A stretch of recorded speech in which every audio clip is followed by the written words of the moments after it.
30 anos do Tetra. Mas como jogava a seleção brasileira de 1994? Muitos dizem que era um time que jogava feio, burocrático, até uma das piores seleções que já conquistaram a Copa do Mundo. Será que é verdade? Hoje nós vamos falar sobre isso, alguns números, os destaques, a escalação daquele time que foi tetracampeão do mundo. Se você não me conhece, meu nome é Samuel Rezende, eu sou jornalista e esse é um canal focado na seleção brasileira.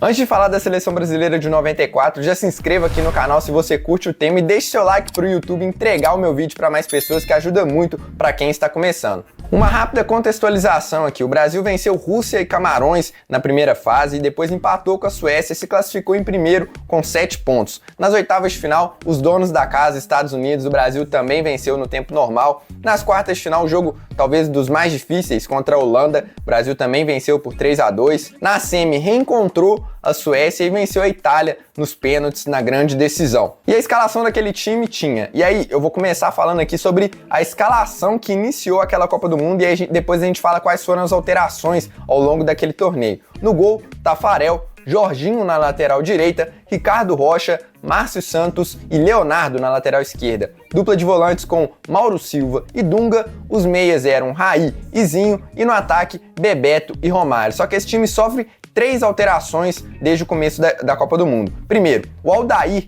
entra no lugar do Ricardo Rocha, que se machuca logo no primeiro jogo. O Branco substitui o Leonardo, que é expulso nas oitavas de final e fica suspenso para o restante da competição. No meio de campo, o Raí também perde vaga para o Mazinho a partir das oitavas de final, com a tentativa ali do Parreira de tentar deixar o time um pouco mais leve, um pouco mais solto, porque o Raí não estava conseguindo entregar aquilo que se esperava, e olha que o Raí era o capitão do time, hein? Defensivamente, como que aquele time se portava? Primeiro, o Brasil sofria muito pouco defensivamente, porque como a gente vai falar mais pra frente, era um time que gostava muito de ter a posse de bola, e isso acabava sendo um mecanismo de defesa também daquela seleção brasileira. Por isso que se a gente for pegar os melhores momentos de todos os jogos, em pouquíssimas oportunidades o Brasil sofreu algum lance de perigo, são gols muito específicos, às vezes em alguma falha individual. O Brasil, como um todo, na Copa do Mundo, foi muito seguro defensivamente, muito se deve também pelas atuações individuais de alguns jogadores. A dupla de zaga foi um espetáculo, você acha pouquíssimos erros dos dois, do Aldair e do Márcio Santos, e a dupla de volantes também com muita marcação. Era um time que se defendia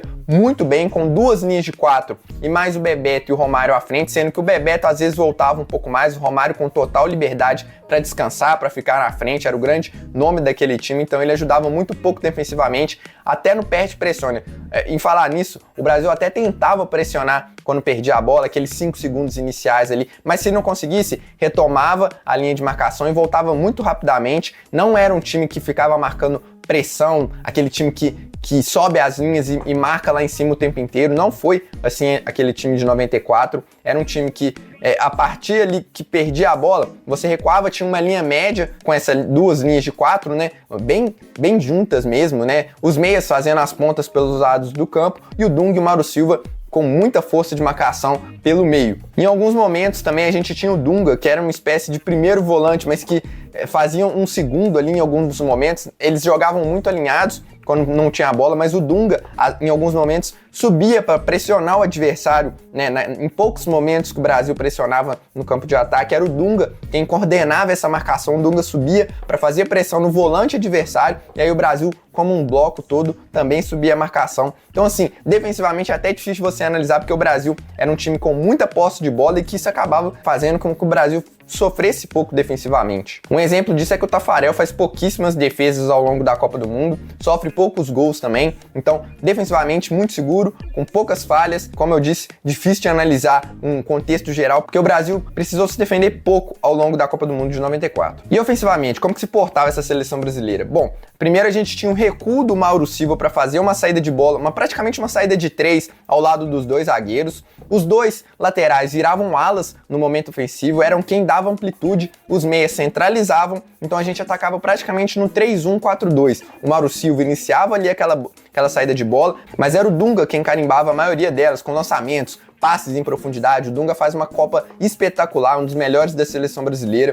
Ele recebia ali num campo um pouquinho mais avançado do que o Mauro Silva, que deixava o Dunga em boas condições. Aí ele tinha geralmente 3 opções, né, em cada canto. A gente tinha o Jorginho abrindo bem o campo pelo lado direito, o Leonardo e depois o Branco abrindo bem pelo lado esquerdo. O Leonardo até um pouco mais ofensivo do que o Branco ficava um pouquinho mais na base da jogada. O Zinho se aproximava do lado esquerdo e o Raí pelo lado direito, mas eles centralizavam muito. O Raí principalmente centralizava muito. O Bebeto começa a Copa mais pelo lado direito, depois pelo lado esquerdo. O Bebeto era um típico segundo atacante, um ponta de lança que fazia muito facão, muito mesmo. Ele era quem dava profundidade à equipe, era o cara do drible, da velocidade. Ele e o Romário se entendiam muito bem, era uma dupla de ataque, mas com o Bebeto caindo muito mais pelas pontas do que o Romário. O Romário, por horas, fazia um pivô, e quando fazia esse pivô não dava muito certo, é importante destacar isso.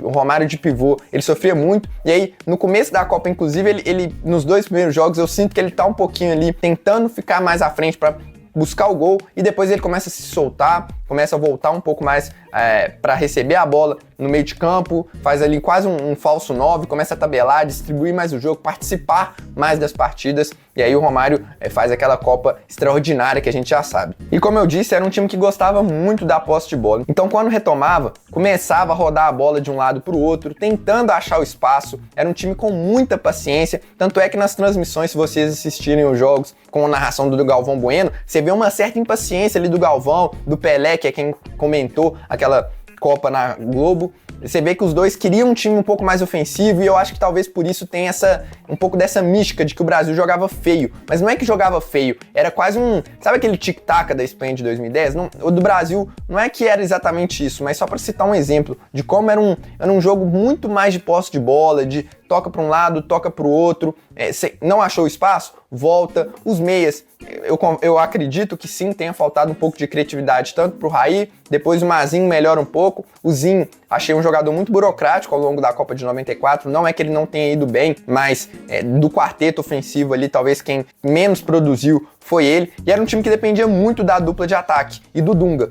Primeiro a gente tinha o Dunga, um leão no meio de campo, o cara que desarmava e armava o time, inclusive dando assistências. O Dunga bate o recorde de passes em uma Copa do Mundo, então você vê como que o Brasil era um time que gostava de ter a posse de bola e que dependia muito do entendimento ali do Bebeto e do Romário para criar as oportunidades, né? Dependia muito da individualidade dos dois e dos laterais também estarem bem ofensivamente. Mas falar que o Brasil fazia um jogo feio, bom, essa não é a minha opinião. O Brasil criou muito ao longo de todas as partidas, ele é um time que foi crescendo ao longo da competição, cada vez mais entrosado, um time muito ajustadinho. É que, como eu disse, era um time com muita paciência, então você tinha a impressão às vezes que o jogo ficava naquela meio sonolento, porque o Brasil nem atacava e nem oferecia espaço para o adversário, mas sempre conseguia criar no mínimo 3, 4 chances de perigo ao longo do jogo. Tem partida, inclusive, que era para o Brasil ter ganhado de muito mais, mas acaba ficando ali com 1-0, 2-1, 3-2, né? Então, resumindo, não era um time que jogava feio, mas também não foi a seleção brasileira mais encantadora da história.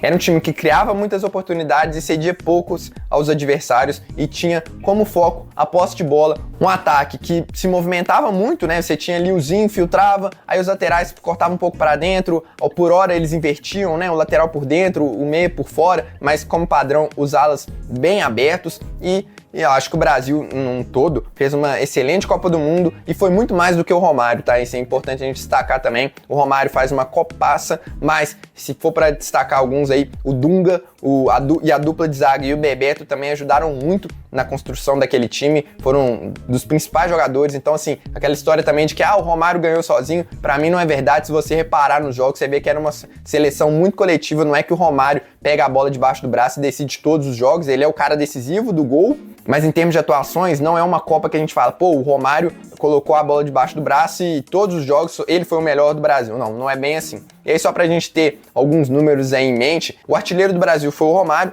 com 5 gols. Os jogadores com mais assistências foram o Bebeto e o Jorginho, com 2 cada. O Brasil marcou 11 gols e sofreu apenas 3. em 7 jogos. E aí, só para exemplificar o que eu tava falando do Dunga, o Dunga foi o 4º jogador com mais passes certos por partida, ele foi o jogador com mais desarmes e o 5º com mais interceptações. Foi um cara que controlou o meio de campo de todas as formas. E aí também, um número coletivo importante, para exemplificar tudo que eu falei, o Brasil foi o 2º time da Copa do Mundo com maior posse de bola, 58% por jogo, e foi o time que mais finalizou por partida também, com 18 finalizações por jogo. E você, chegou a assistir algum jogo daquela seleção? O que acha? Era uma seleção burocrática ou concorda comigo? Era muito mais do que isso. Deixa aí nos comentários, deixe seu like se curtiu o vídeo e se inscreva aqui no canal. Um abraço e até a próxima.